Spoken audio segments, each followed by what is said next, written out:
Autoline After Hours is brought to you by Bridgestone Tires, solutions for your journey. Hey, Gary. John, how are you? I am actually doing well. Yeah, I missed the show last week.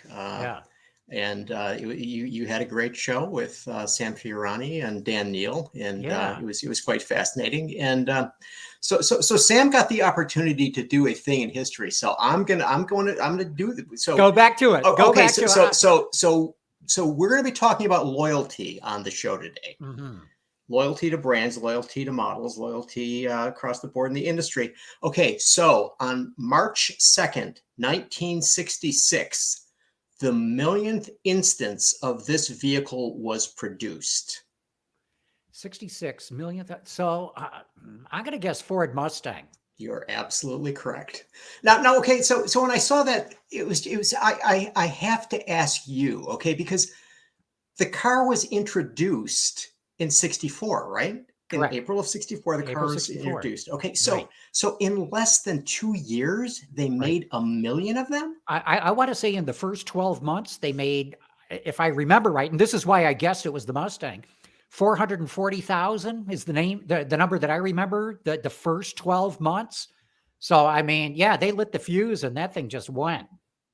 Yeah, I mean, it just strikes me that, if you were to say that many cars now, I mean, how many assembly plants could even deal with that? No, very few could do that today. Yeah. And I'm trying to remember, I think it was built in Dearborn. Yeah, the Dearborn assembly plant. Yeah. Yeah, mm-hmm. Right. So yeah, they cranked them out for sure. Yeah, that's just amazing to me. And the car continues today, and it, it's not as popular as it was back then, but I'm sure it still has massively loyal fans. Still an icon, no question about it. So the loyal brings us to? Well, tell us, who do we have on the show today, Gary? So we have Vince Palomarez, who is the guy in charge of loyalty for S&P Mobility, and Vince will correct me on his title. But that's my title. It's on my business card. All right. Guy in charge of loyalty. Okay. Well, guy in charge of studying about automotive loyalty. Yeah, there we go. You make him sound like he's in HR with a whip and making sure all the S&P employees show up. You must be loyal. Yeah. And we have Jeff Gilbert from WWJ Newsradio 95, who is their auto reporter, and he also happens to be president of the North American Car of the Year Awards. So.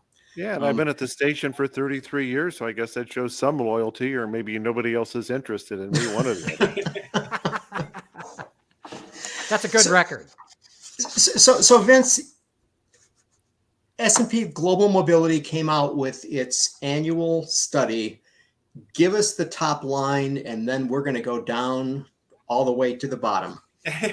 Well, it's our annual loyalty awards program where we recognize those brands and models that go above and beyond in terms of retaining customers who previously purchased a vehicle and return back to market to purchase a new vehicle. So, and Vince, this is not a survey, right? I mean, you guys are going by data. This is not people's opinions. You're looking at hard data, right? 100%. This is all fact-based, based off of registration and hardcore registration. So customers that do register their vehicle, we get that information. So it's really census based on the entire U.S. So, and we're looking at, again, we do several categories. We're looking at, manufacturer, we're looking at make, we're looking at ethnicity, we're also looking at dealers. So we break it down into several levels, even down to the model level as well, really kind of just showing kind of the benefits and the strength of what a loyal program can do for your model, brand, et cetera.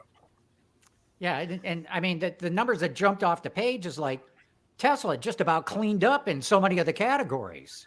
Yeah. It was a really big year for Tesla in the sense that, the rest of the industry, I think there's a couple of things to look at it. The industry is down as a whole. We've been seeing sales down over the last couple of years.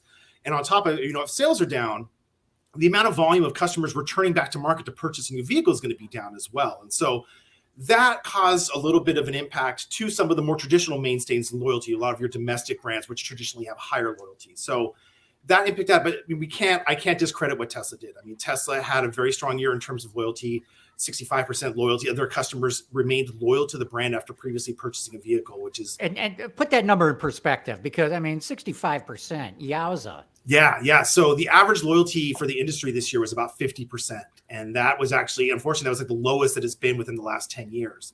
It's hit a couple highs of like 54% a few years back, but around 50% is what you're expecting for the industry average. Tesla at 65 was showing a much higher level of retention for its brand than anybody else. Are you also running into a situation where Tesla is now getting to the point where its vehicles have been out long enough that a consumer will go, okay, I'm ready to buy another one and I'm going back to that brand? I mean, do you reach a point in the history of a brand new car maker where, okay, when Tesla was around for 1 year and just had a Roadster, obviously nobody was going to buy a second one, but now that they've got more products, they've been out for a while and people are getting ready to upgrade or to refresh. Is that something that impacts it as well? It's a great question, Jeff. And yeah, I think that is something that is a big, just a big identifier of how strong the brand is right now. So we look at, when we're talking about return to market, we're talking about these customers previously purchased a vehicle, return back to market, purchase a new one.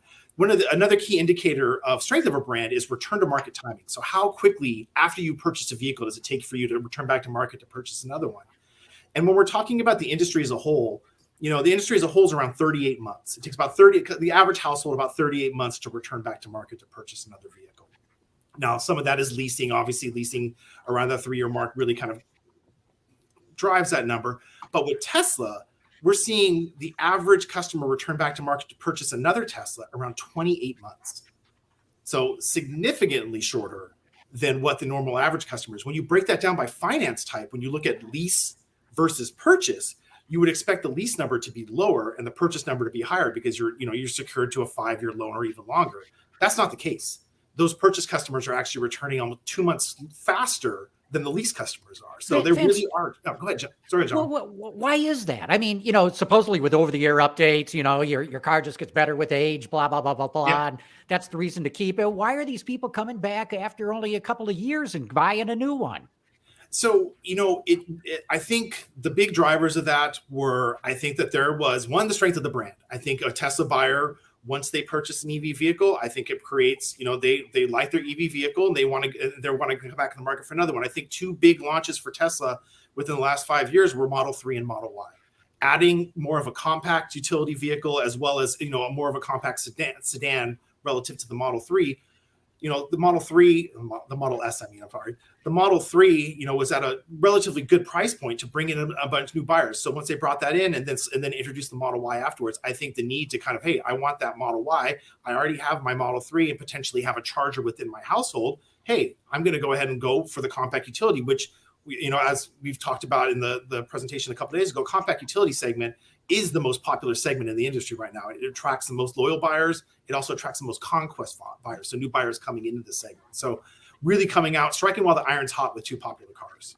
Okay, is there also an issue with people reselling their Teslas, going, okay, I can get a pretty good amount for the vehicle that I have right now, and maybe I'll get something that's newer, that has a fresher battery, has a few more upgrades, or as you said, move from a sedan to an SUV because it's not going to hurt me that much because somebody will buy what I have right now? Yeah, so we don't have, and for our loyalty data, we don't track like the resale aspect of it. So we're not tracking about, what we do have is we have 2 separate methodologies that we look at. One is it's household based, so looking at potentially either disposal or addition to the garage. And the other one is essentially just disposing my vehicle. I'm trading in one vehicle for the other. And so when we initially were looking at the data, one of the things that you make the assumption was, well, if they're just adding to the household, that really explains that short time frame, because they're just, hey, I'm just going to add another vehicle to my garage. What's interesting though is when you look at the trade-in, so that disposal 1-to-1 movement, it's roughly the same. It's maybe just a couple months higher. So yeah, there is a customer base that is trading in these vehicles for another Tesla, and there's also a subset that is also just adding to their garage as well. The people at Tesla they're such fanatics. I know of people who have said, "Oh, I want to buy, a Model Y with the gigacastings in it," or others who have bought, hoping that they're going to get the new batteries or stuff like that. I mean, they're so into the product, they want the latest and greatest hardware, not just the software updates. Yeah, I think the one thing that you could say that they've done really well, because they don't do any marketing. They go outside of the normal traditional, dealer type selling system and marketing system that normal OEMs have. And so I think one of the things to identify that is their brand strength is so strong And it is because it is the name, the vehicles, and then also too, like if you are a Tesla customer, as I mentioned before, and you do buy a Tesla and you purchase a charging unit for it, hey, you're going to be more inclined to stick with another Tesla vehicle because the infrastructure is already there. I've said this a couple other things past, but it really does kind of equate to what I see what Apple does with their system. Apple, in this case, Apple is, if you're going to buy an iPad, you're going to buy an iPhone, you're probably going to buy a MacBook with it too. They all have chargers that are unique. Well, at least the iPhone has a charger that's unique to it. Tesla has a charging unit in the backs of their vehicles, whereas other EVs have it in the front. So they're really kind of, I'm saying following that model, but you can see similarities in the way that they are driving people to their brand and remaining with their brand. So Vince, what you talked about the timing. You guys discovered that there are two other elements that are key loyalty drivers for Tesla. One is ethnicity, and then the other is conquests. Talk about both of those aspects. Yeah, I'll start with the ethnicity part first, because I think that's a really big topic. What we've seen over the last 10 years in the industry is we've really seen, ethnic market share of retail sales in the industry of the last 10 years increase pretty significantly. I mean, it's still, Caucasian buyers or non-ethnic buyers still represent a large chunk of the audience that are purchasing vehicles, but the share among ethnic groups is really growing. And what Tesla's done really well is they've really captured that particular portion of the industry, of the market itself. Whereas if you look at kind of, when we're talking about make loyal volume, so the amount of customers that are loyal to that particular brand, if we're looking at the share of that volume, if you look at the industry average is still heavily based on non-ethnic buyers. Around 68% of all sales come from non-ethnic buyers. Tesla's completely different. Tesla on this side, 52% of their buyers come from some type of ethnic group. So let's define, you're talking Black, Asian, and Hispanic when you say exactly ethnic. African American, Asian, Hispanic, as long as it's non-Caucasian is kind of what we're looking at it. And and I think the big thing of that 52%, what is really interesting in that point is when you break that 52% down, 26%, so more than half, almost half of that split is coming from Asian buyers. And the thing about Asian buyers have traditionally been the least loyal out of any of those ethnic groups that we have. So to not only capture a majority of ethnic buyers, but also capture a majority of Asian buyers, which again, everyone's been trying to capture because they are the least loyal. I think that is a very strong suit. And the other side, not only that, also tend to be higher income and spend more money on cars. Yes, and also and early adopters to technology too, as we've seen in the past, which I think is a good another boost there. And then to add to the conquest side, well, part of building your brand is, we kind of talking more about loyalty methodology and like the importance of loyalty. Well, in order to have a loyal base, you have to bring in buyers into your brand to begin with. And I think what Tesla's been doing really well is they're conquesting, they're bringing in buyers from other brands. And the big thing is too, is customers coming into an EV vehicle. Well, if Tesla has that brand strength, they've had 10 years to really build up that infrastructure, build up that reputation as kind of the EV leader. Well, if I'm going to look for a Tesla, odds are if I'm looking for a BEV vehicle, odds are I'm probably going to pick a Tesla. And so they're really controlling the amount of conquests that are coming into an EV vehicle. They control a majority share. It was above 70% for a couple of years ago. It's eroded a little bit down to like 68%, I believe, for 2022. But that's also because the number of EV models that other OEMs are coming out with has risen significantly over the last 2 years. But still, bringing in those conquests, when those conquests purchase their first vehicle, you want to be there when they return back to market, and you want to keep them loyal. And I think just kind of keeping that pipeline going is really what's helping them kind of maintain this loyalty. How does that stack up against how does that stack up against other EVs that are out there? I mean, because, we're comparing Tesla to other brands, but, if you look at specific other EVs, do they have higher levels of loyalty? Not necessarily. I mean, it's similar to kind of what Jeff's kind of talked about. A lot of the EV companies out right now are still very early in their life cycle, or they're so early in their life right now. So kind of seeing that type of movement, it's low. And usually in the early points of a brand's life, the data is a little volatile. So, we are seeing, customers are remaining loyal, but there's not enough data. There's not enough of the sample size out there to really kind of make a judgment. What is interesting, though, is an interesting point kind of talking about that was, when I was looking at doing some data analysis earlier today, to get ready for this. And one of the things I was looking at was, a Tesla buyer that returns to market. We know that a majority of them are going to stay loyal to the brand. Well, what about those ones that actually defect from the brand, that leave the brand? What about those ones that defect and choose another EV? Like, what's going to be their choice there? And when I was looking at what their top choice, I thought it was really interesting to think if they're going to choose another EV vehicle. I'll throw it out to your group. What do you guys think that vehicle would be? I would say thought Audi. Would be pickup truck. I would say e-tron. I'm going to guess a Lucid. Close. Jeff, you had it right. They go to Rivian. Rivian is the top. Rivian accounts for about 20% of all Tesla defections, with Lucid being number 2. Yeah, because you can't get a pickup truck from Tesla until, of course, the Cybertruck comes out next week. 100%. Exactly. Yeah. And I think that's the thing. That just goes to the strength of the brand. If they're going to defect from the brand and they're going to stay with an EV vehicle, well, it's going to be something not in that lineup. So I think that could pertain to kind of what's going to happen down the road when Cybertruck comes out. That's going to be another piece that they're missing, and how is that going to pertain to their loyalty? And that also signaled, how strong their brand is if they're able to add even more retention or bring in more conquest with the launch of the Cybertruck. I was going to ask you, do you do geographical research on this? Because, Tesla has such a cachet along the coast, particularly in California. Do you see higher loyalty in those areas where somebody, if they brought home a vehicle other than Tesla, their neighbor would ask them, what are you doing? As opposed to somebody here in the Midwest who drove a Tesla and went, okay, yeah, I'm going to go back to my F-150. Yeah, I'm originally from California, so I do see my experiences. We're seeing a lot of Teslas on the road back then, and that's really true. I mean, you really are seeing a bulk of their volume, a bulk of their loyalty in California. You're seeing significantly higher loyalty in California, but also, we did a study a couple months back, kind of looking at EV adoption and how EV adoption is moving from kind of the coastal states into more of the heartland states. And what we saw was, there is a growing adoption of EV vehicles in the heartland states. Obviously, the coastal states still have that dominance overall, but we are seeing it kind of reach out more into the inland areas of the U.S. And I think that's kind of a sign of, people are starting to get more accustomed to this technology. Now, the infrastructure, that still needs to be there. There's still a lot of work with the infrastructure, but it is kind of growing within there. But yeah, in your big states, especially your big coastal states, California, Florida, New York, you really see kind of higher loyalty for Tesla. But California is the big one in terms of the amount of volume coming in there. What's your sense of the infrastructure playing a role in loyalty? Because Tesla clearly has the best charging system, hands down. And so if you're somebody who's really into EVs, I got to believe that's something that's going to keep you in the brand.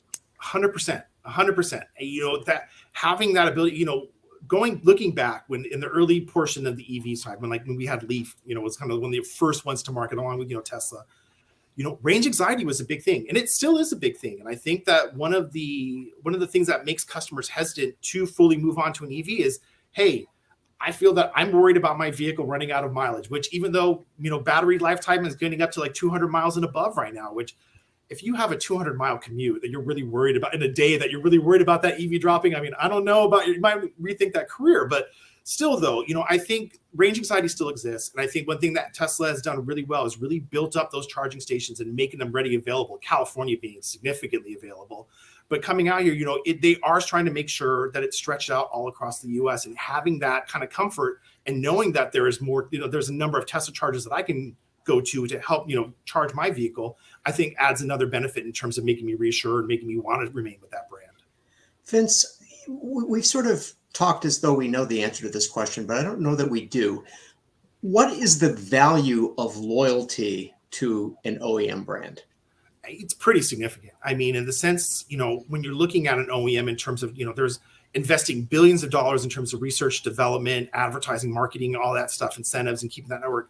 So if you're able to understand of the amount of customers returning back to market, if I know what my customer base is and how much I can retain that customer base, I have a pretty good head start in terms of figuring out, okay, how many units can I sell of my vehicle? Am I really going to need a lot of incentives to do it? What kind of other channels am I going to need? So having a strong loyalty base, like you look at some of the more traditional OEMs, if you look at Ford, Chevrolet, or GM, Toyota, Honda, those are traditionally very strong, loyal brands. So a majority of their volume comes in from loyalty. Having that, they don't really focus too much on conquests because, they have such a strong loyal base. So you can build off of that. When you have to work for conquests, you're really doing a lot of other strategies to try to bring in new buyers to brands. So in that case, you're adding a lot of incentives. You're really increasing your marketing spend. You're having to get a shorter product cadence in terms of releases of refreshes and redesigns, which are drivers that fuel loyalty. So you're doing a lot more effort versus, hey, I know a GM buyer is going to be very loyal to my brand. I know that, roughly, this year they did really well too. I know roughly 60% of my buyers that are returning back to market each year are going to be loyal to my brand. So if I'm selling X amount of units per year, 60% of that, I can know that I have those at least somewhat guaranteed sales to rely on. Did the strangeness of the last couple of years, I mean, first a pandemic followed by inventory and supply chain issues, how has that impacted loyalty? Has that changed things at all? Yeah, pretty significantly. It's really affected everyone. What we saw when inventory declined. So, going from back to 2003, or even just 10 years ago, we've been seeing a pretty strong loyalty trend moving up. Loyalty was getting a lot stronger. OEMs are getting a lot smarter in terms of retaining their customers.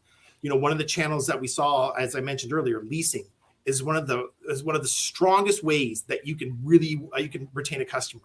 And that's because when you have a lease, you know exactly when that customer is going to return back to market. So you can reach them before they actually decide to get a car. And you can say, hey, you have a couple months left on your lease. Hey, let's put you into another lease. Or hey, let's check out what we have. We know exactly who you are and when you're coming back to market. So leasing was a big thing to do it.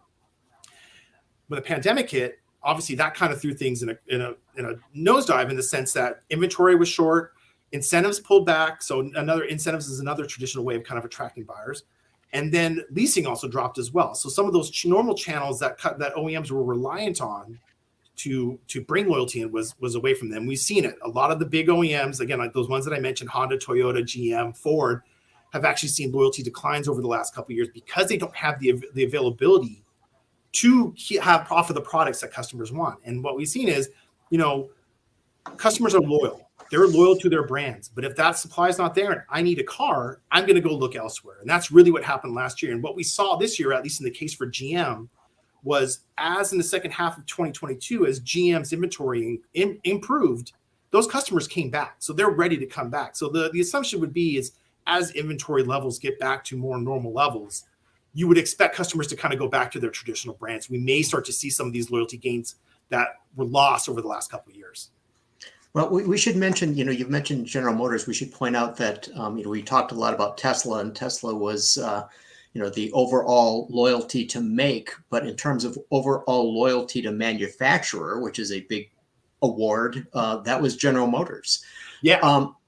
But, one of the things it seems to me that you guys found was that, General Motors had the inventory, and the inventory was growing last year. Mm-hmm. And there was almost a direct correlation between the level of loyalty and the number of available vehicles that GM had on offer. Yeah. And so I wonder if Ford or Toyota or Honda or another OEM had the inventory and General Motors didn't, would that have caused the results to be different? Or is it just that General Motors has this strength? I mean, one of our viewers had asked me earlier in the day, said, how is General Motors winning? I thought after the bankruptcy, nobody's going to buy a GM car again. Yeah, I know. It's a great question, Gary. And I think what you're looking at with General Motors is, it's the idea of multiples. Like the more options you have available, the more chances you have to remain loyal to your brand. And you look at General Motors, you have Chevrolet, you have Cadillac, you have GMC, and you have Buick. So you have 4 other brands. So a Buick customer can move to Chevrolet, or a Chevrolet customer can move to GMC, and they're loyal to that manufacturer. Whereas a lot of other manufacturers or multi-brand entities, only have a couple brands within their system. So they're kind of limited in terms of that movement through the brand, those opportunities. And that's really benefited General Motors, where they won. This was their 8th win in a row, and I think 19th out of 27 awards that we've offered the manufacturer award. So having those high number of brands really did help them. But inventory will benefit the other OEMs as it comes back. One of the big improvers that we saw this year was Hyundai. Hyundai came in second in terms of manufacturer loyalty. And what we're seeing there is they've been doing a great job of expanding their lineup, expanding their, moving into Genesis 2, expanding Genesis as well. So they're making strides in terms of their portfolio. They're also getting into EV2 as well. So they're offering multiple options to keep those customers loyal. So they're just short on inventory. So the expectation is as inventory increases, we would expect to see better increases in loyalty next year. Vince, does that Hyundai number also include Kia? Yes, it does include Kia in this sense. Yes. Okay, so that's interesting. Then what you're saying is automakers that have multiple brands have a better chance of having higher loyalty overall, because you just have more options to go to, and that's the same thing. It's multiple brands and multiple models, though, isn't it? I mean, that's another thing too. You have the more models you have too. So it's just the multiples. Obviously, if you go from 4 brands with 16 models, then it just keeps giving you more and more chances to become loyal in some certain sense. And I got to believe too, it's multi-brand stores within the same manufacturer that helps that. 100%. I mean, I've never seen a combo Hyundai Kia store. They're separate. They keep it pretty separate. And Cadillac is generally separate. But other than that, it's not uncommon to see GM stores, Chevy, GMC, or GMC Buick, or all three in rural areas. Exactly. So I mean, isn't it even more insane that Tesla does as well as it does, and you can count all of its offerings on your hand? It's 4 models. Yeah. I think that is just a testament to the power of this brand so far, and especially in 2022. I mean, we know that, they've done a couple things towards the end of the year where they were seeing some sales decline, and they offered lower price, and they obviously had access to EV credit again, which kind of reinvigorated their brand. But really, again, the launch of the Model 3 and the Model Y, it was just very big for them in terms of really kind of giving that full portfolio of customers to move through the brand. And really, we're seeing a lot of the action. If a Model S customer returns back to market and they don't get a Model S, they're going to get a Model 3 or Model Y. If a Model X customer returns back to market, they're going to get a Model Y, then a Model 3. So the Model 3 and Model Y really were those key drivers to really kind of spur some of that movement within the brand. What do you think the Cybertruck will do to loyalty numbers? I mean, when I looked at the data and saw that, the highest defector was to Rivian, I mean, that just made me think that they just want to pick up, and I mean, I know that there's been talk about the polarizing styling of the Cybertruck. I think, we've all seen the design of it, but, these customers are very loyal to this brand. And if there's a truck offering, there's some that aren't going to care about the design. They just want to have a Tesla in this offering. So I think you're just opening up another channel, and you have your compact sedan, you have your full-size sedan, you have your compact utility vehicle, you have your full-size utility vehicle, and then finally you have your pickup. So you have that full spectrum of what, what an OEM or what a brand should offer. Okay, we've been talking about loyalty for the past 20 some odd minutes, but what about the flip side of things? What about conquests? Which brands have the most problem keeping their customers in-house? Yeah, so defections, so when we're looking at conquests, which is the adverse of that would be defections. So, when we're looking at loyalty, when you return to market, you can either be loyal to a brand or you can be a defector. So you were looking at those brands with some of the lower loyalty as kind of being those high defector brands, and then more conquests from others. So, conquests, the way we measure conquests is, because if we're looking at it from a volume perspective, it's hard because the industry's down. Conquest volume would just be down for most brands. I think there was only a handful of brands that actually saw a year-over-year increase in conquest volume.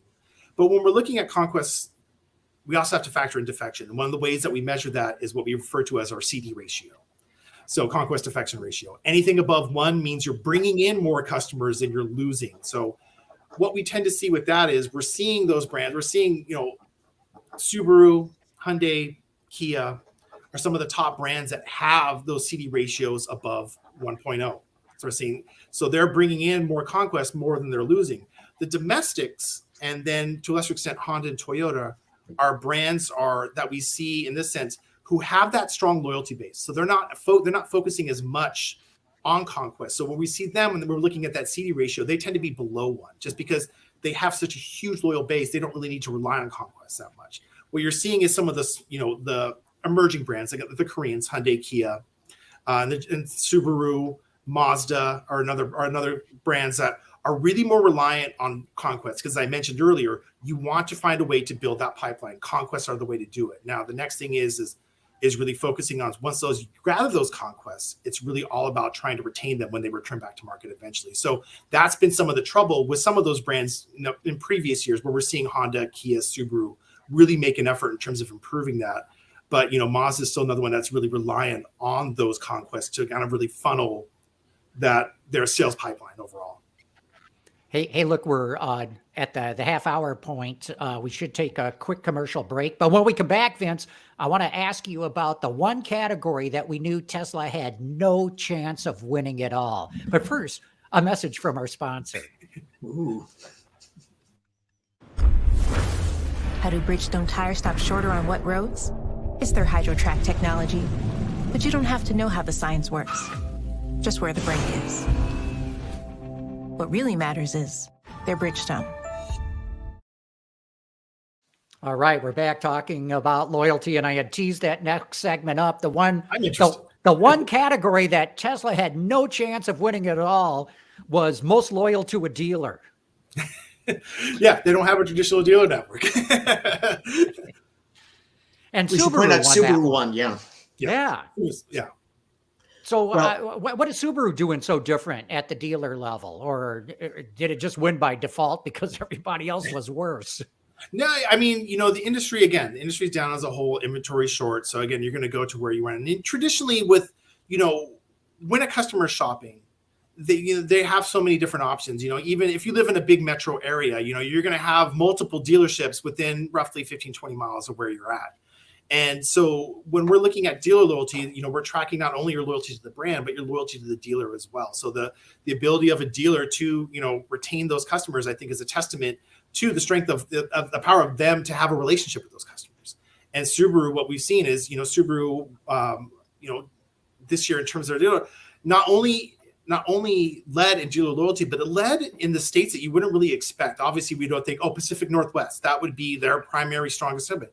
That wasn't necessarily the case. If you look at their dealer loyalty, it was in the heartland. It was in the East Coast. It was in the Southeast. Like there were certain areas that we saw that they had, and that is just a testament to their dealerships, their dealers' ability to reach out to their customers, to have that relationship with their customers and say, hey, you're not going to want to go to, to Jeff Gilbert Subaru down the street. You're going to want to stay with Vince Palomarez Subaru because that's where I'm going to give you the best, service and the best deal and everything. And I think that's just a power for, but we look at the dealer awards. I think the primary thing is, Tesla did a major thing by kind of overtaking Ford for make loyalty this year. Ford had been a traditional winner in that category. General Motors wins manufacturer, 8th year in a row. When you're seeing dealer, I think the one thing about dealer is there's never really been a consistent winner of dealer loyalty when we're looking at years past. It's really flipped from year to year. And I think, again, it's a very competitive category. I think the past 3 years, we've had 3 different winners.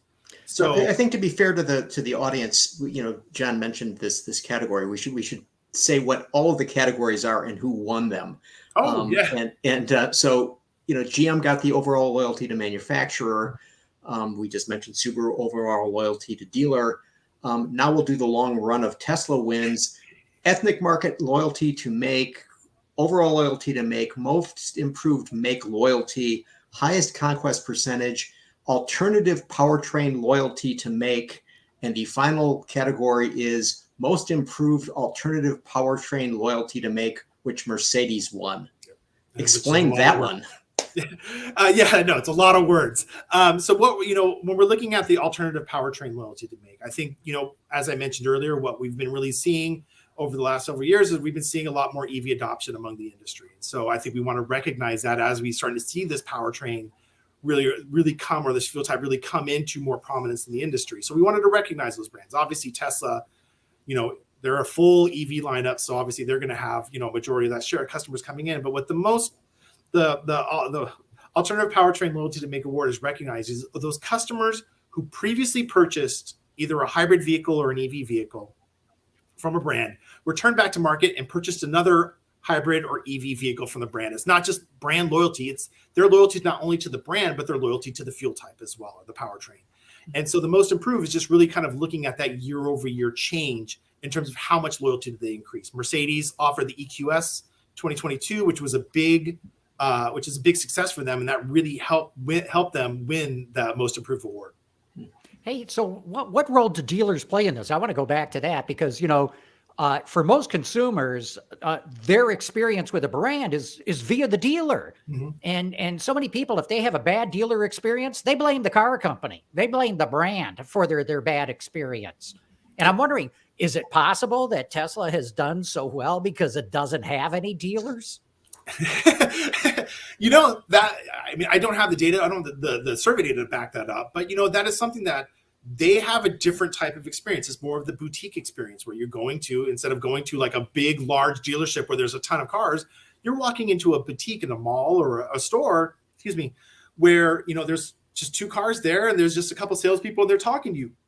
So I think that, experience does play a little bit into it, but we can't discredit what the OEMs have done. They've been doing this for decades in terms of having that dealership experience of, those customers having a relationship. Hey, I have my car, I get my car serviced at my dealership every few months. I go there. If I'm looking for another vehicle, I want to talk to those guys. They're reaching out to me constantly. They're talking to me. They know my name. There's a relationship there. And I think that does play a lot into it. Now, again, when you're looking at Tesla, though, there is that lure of, hey, this is a brand new technology. This is very sleek. This is very, we have our own infrastructure. We're Apple. Apple has their own store where, if I'm going for, Microsoft has obviously opened up their own boutique stores, but, if I'm looking for a PC, like I have to go to like a Best Buy or, or some other store that has multiple different brands of stuff. Whereas Apple has their own store set up for them. So I think there's similarities in that in terms of the sleekness of that kind of concept. Yeah. So before the show started, I got a call from a guy I know. In fact, he's probably listening right now. Chase Drum lives out in rural Oregon. He's got I think he told me a Model Y. He's out on a road trip, gets a stone, cracks the windshield. When he gets a chance to stop, he gets on his Tesla app, puts all this information in for the service. And before he can even call like another glass store, they've already arranged for him to come in and have it fixed. And this is a lead into another question. He's got Tesla insurance. And so you get half off on the parts. And when you add it all together, a repair that was probably going to be about $1,500 because, they got the cameras behind the windshield. Everything's got to be, it's not just the glass anymore, right? Yeah. There's a whole lot more service that goes into it. The repair was under $500. I mean, I got to believe experiences like that are make what you say, man, I love this brand. 100% is reassurance. We talked about the range anxiety. So not only does this brand have to overcome the fear of range anxiety, but they also have to overcome the fear of, hey, what do I do if something breaks? Because, I know that normally in my car, if something breaks, I just take it to the dealership and they handle it. Or I know my mechanic that can handle it. With EV, you're dealing with different technologies. So they have to kind of work harder in that sense to really make sure that their customer feels, I feel confident enough to have that taken care of. To move away from Tesla for a second, one of the areas in the industry where we've seen a lot of change in recent years is pickup trucks. We've seen more upscale pickup trucks. We've seen smaller pickup trucks like the Maverick, Hyundai Santa Cruz. How is that market changing as far as loyalty goes? Because, it used to be, I'm a Chevy guy, I'm a Ram guy, I'm, et cetera, et cetera. But there's so many entries, so many people who are buying upscale pickups. How is that changing that part of the market? Not as much as I expected it to. This is, I've been in the industry now for 20 years and I've really seen the evolution of kind of the pickups from being kind of more, just going from more single cab to now everything's pretty much quad cab now, and you're starting to see more richer trims, more luxury trims, really kind of, and you're also seeing the price of trucks go up. But I think the thing that, the benefit of a truck is when you look at the amount of households in the U.S. that have a truck, you're seeing a high portion of those households all have a pickup truck in that market now. So if you have a pickup truck, then again, it's that connector to a brand that allows you to remain loyal to that brand. And so what we haven't really seen is, Ram had a pretty successful launch with their the last redesign, which was a few years ago. But when they added, when they really kind of took a step up in terms of not only their quality, but their technology in the vehicle, we saw, there was some shift to Ram overall. But again, F-150, Silverado, Ram, every year for the loyalty awards, which when we're looking at the segment awards, which track model loyalty. So that's looking at, I previously purchased an F-150, I'm returning back to market, purchasing another F-150. It's been a very tough battle, and they've all been within neck and neck of each other each year. So it's not, one particular brand hasn't moved above the other. They've all been right within earshot of each other over the last decade. Now, the compact pickup is a little bit different. Now, compact pickup, when you're talking about your Canyons, Colorados, your Santa Cruz, did I say it right, Santa Cruz? Santa Fe? Santa Cruz. Yeah. Santa Cruz. Santa Fe is the Too many SUV. Santas. Santa Claus. Yeah, exactly. And your Tacoma, that's a little bit different now, where we're really in Maverick as well. I'm sorry, Maverick and Ranger. Several years ago, that was just a one vehicle segment where you just really had Tacoma really dominating. And what we've seen over the last several years is we've seen more and more entries coming in. There's a lot more competition there. Full size pickups, that's going to be where a lot of the battles are going. But I think, those guys are just on such an even playing field. It's going to be hard for one to top the other. But the compact, the more lower you get, I think you're going to start to see a lot more battles between them in terms of, I think that you'll start to see some clear leaders start to separate themselves over time. Well, Vince, to that point, though, okay, so not surprisingly, the light-duty pickup segment winner was the F-150. The heavy-duty pickup was the Silverado. But, the category that you guys have for the smaller ones is mid-size pickup. And that was the Honda Ridgeline, which also won it last year. Yeah. So, I mean, it's not a Tacoma or it's exactly. How is that explained? The Ridgeline, they had that the recent redesign that they did when they really went from more of a, I would say, SUV based looking vehicle to more of a truck vehicle was a very positive switch for them. And I think that really resonated with some of those Honda customers that just wanted Honda, and it was a pretty solid improving truck. So I think that benefits them there. In terms of, why they're able to retain the customers, I don't really have that data available to me to look at. I mean, I think if you just, I think in this sense, Honda customers are very loyal to the brand. I think they're very loyal to their particular model, CR-V in particular being kind of one of the highest loyalty among Hondas in generals.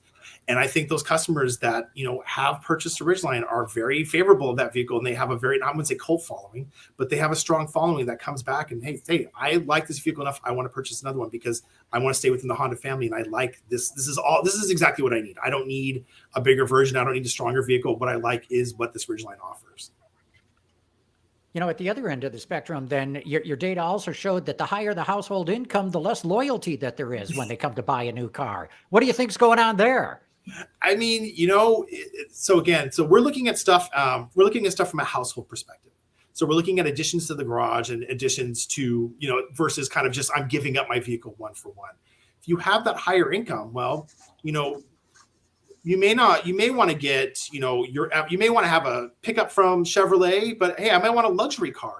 Cadillac may not give me what I want. Maybe I want a BMW. Maybe I like to want to be a BMW. If I want something for my kids, maybe I want to go with more of a Honda Civic or something smaller. So I think having that higher income gives them a little bit more flexibility to kind of move around. Whereas I think when you have more of a middle income, I think you're looking at, hey, I'm budget. This is what I'm familiar with. This is what I know will give me the best deal. You don't have to shop around for a deal. You can pay for what you want and get what you want regardless of price. Mm-hmm.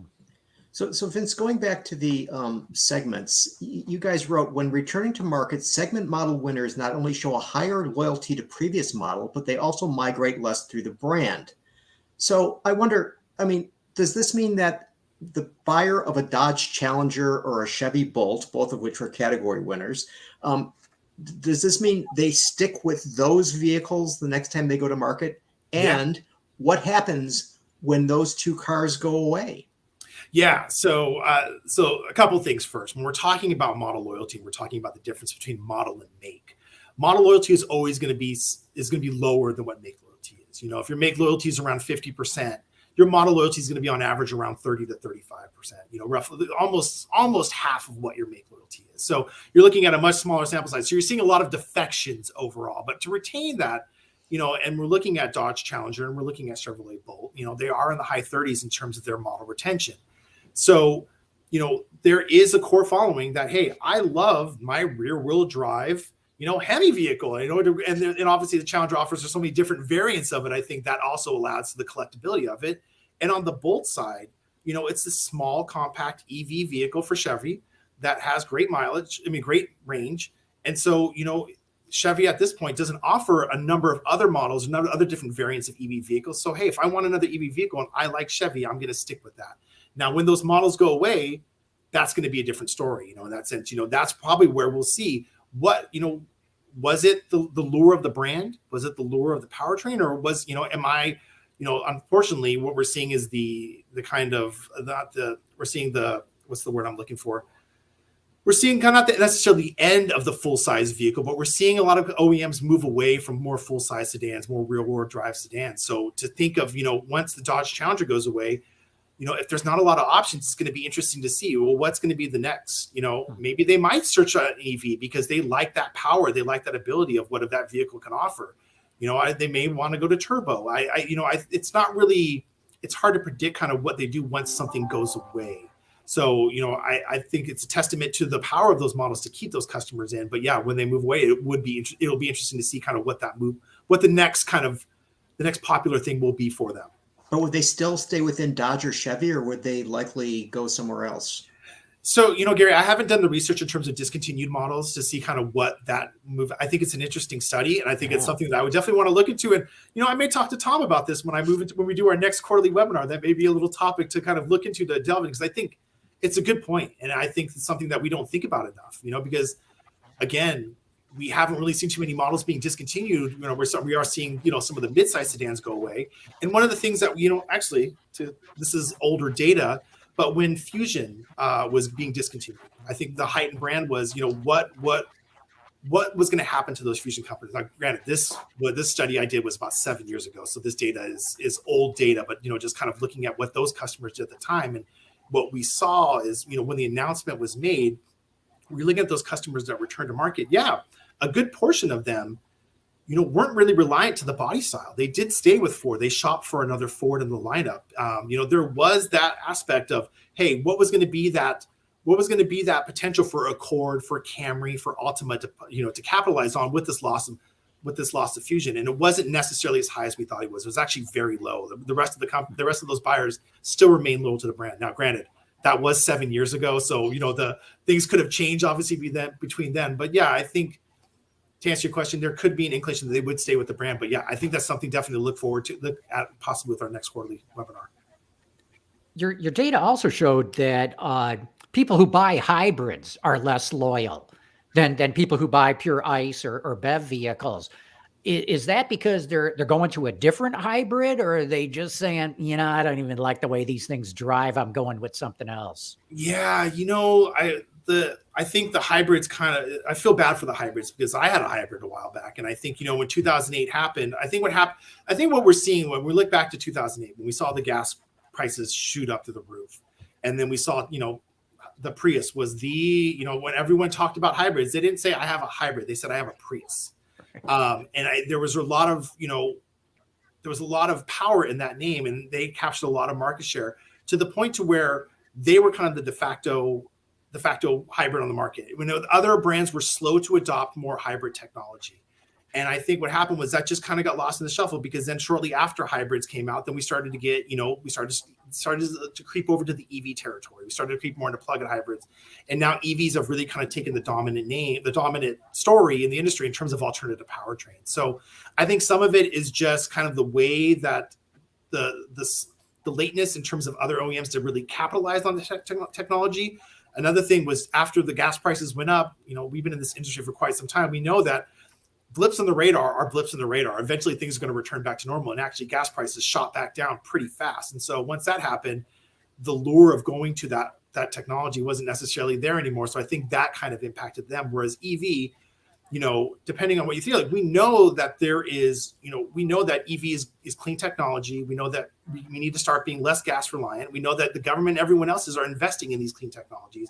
EV is kind of the what's the word that I'm looking for? Kind of the leader in that sense. So we know that has power and that has momentum to carry forward, because everyone's going forward to that technology. We know that CAFE standards are going to, rise up in the next few years. We know that other OEMs have pledged that we're going to develop, majority EV powertrains by 2035 or 2030. And so there is that momentum that I don't think hybrids had back in the day.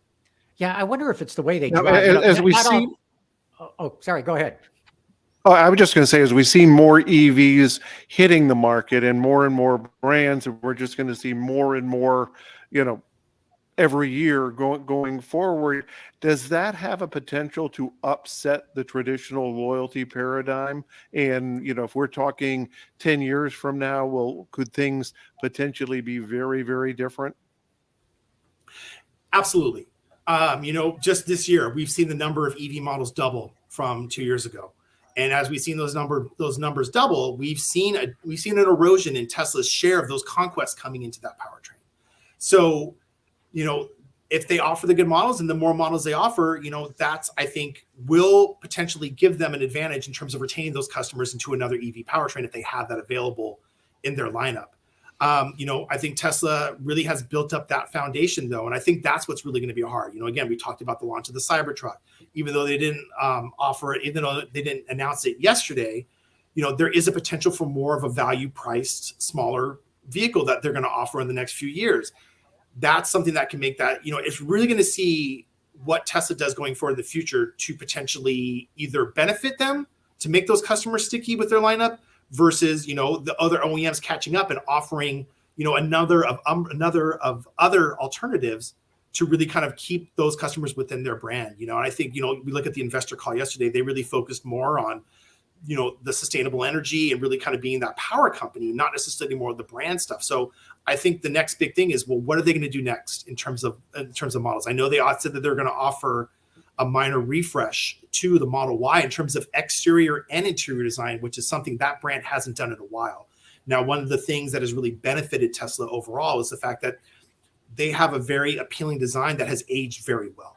They haven't had to follow kind of some of what the normal traditional, OEMs have done in the sense of having kind of a 4-7 year cadence in terms of fully redesigning their vehicles. So when that design starts to age, that's going to be another thing is how are they going to tackle that and how are they going to come forward with new designs? Are they going to make that design as appealing as the previous generation was?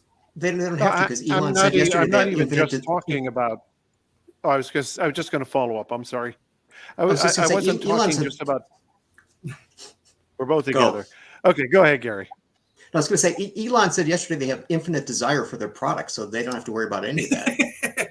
Yeah, and I mean, it's, the advantage that they have is, their redesigns in the past have been more technology. But as we all seen, tastes change. I'm not wearing really baggy jeans anymore. I'm wearing, my jeans are a little bit tighter than they normally did. My shirts are a little bit tighter, not loose fitting. So tastes change, fashions change, perception changes.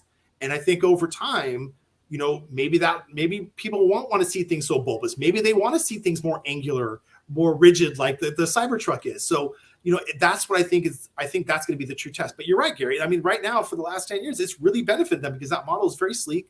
And they say, hey, you don't have to buy a new model because we're just going to update the software and that's going to be your new model right there. You don't have to worry about it.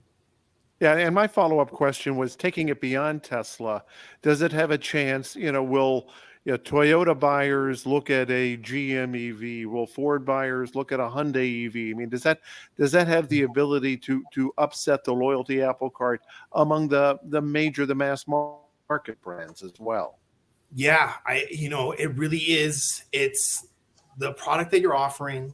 What is the package? Is the perception of it? Is there strong word of mouth? That type of stuff. Pricing, incentives.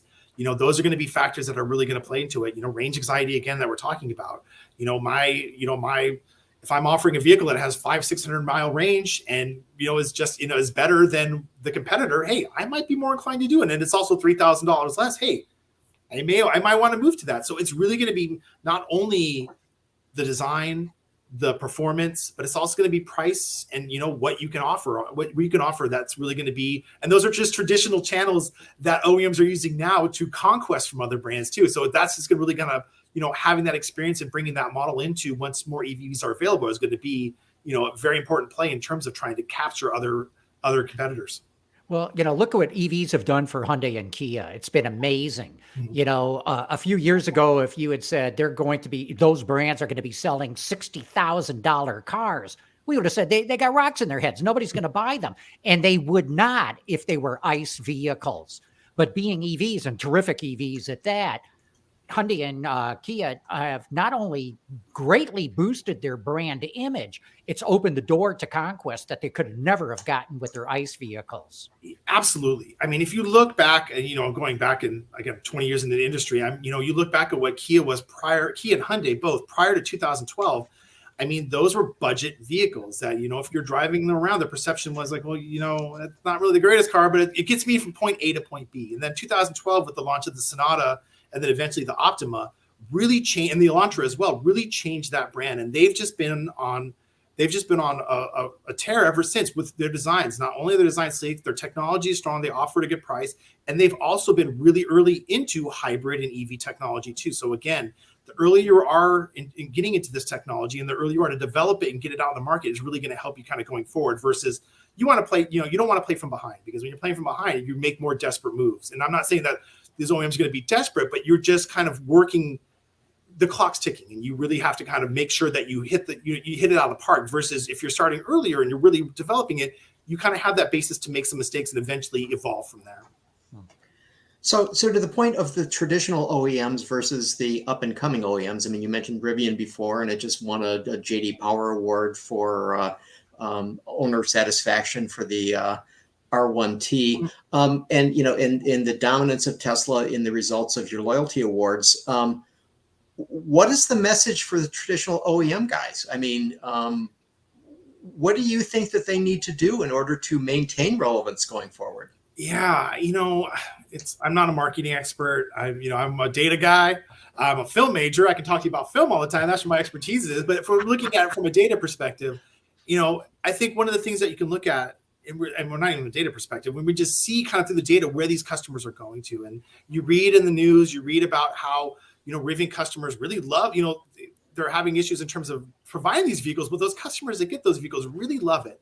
And if we look at Tesla and we look at kind of what Rivian's done, they've just really been outside of the normal traditional sales strategies, methods, designs that we've seen from these OEMs. So I think it's, the industry has been very successful for a reason, and it's been around for hundreds of years. They've been developing cars, 100 years. They've been developing cars, and I think what happens is, you get very used to those traditional sales channels, those traditional design channels. And I think now we're at a period where it's time to start thinking a little bit differently in terms of looking at the industry a little bit different way, because as we've seen now, the boutiques, they work, not having any marketing, just kind of creating a brand, kind of brand sense or brand identity really helps. So I think looking at different ways to basically tackle something, I think is going to be beneficial for them to kind of look at. I think those traditional ways, they are successful, they still work, and I don't think you should ever give them up, but it's time to think outside of the box every now and then to really kind of add a spark to your brand. Yeah. Look, we're coming up to the top of the hour. That's probably the perfect note to end this discussion on. But Vince, I want to thank you for being on the show. This has been terrific, very insightful. Oh, thank you guys very much. This has been a blast. Loving it. Yeah. Thanks, Vince. And Jeff, thank you for joining us. Good having you on board here. Hey, thanks for having me. Really good. Okay, thanks everybody. Gary, I'll see you later. Okay, see ya. Autoline After Hours is brought to you by Bridgestone Tires, solutions for your journey. If you like this program and would like to learn more about the automotive industry, check out our website at autoline.tv or look for us on YouTube on the Autoline channel.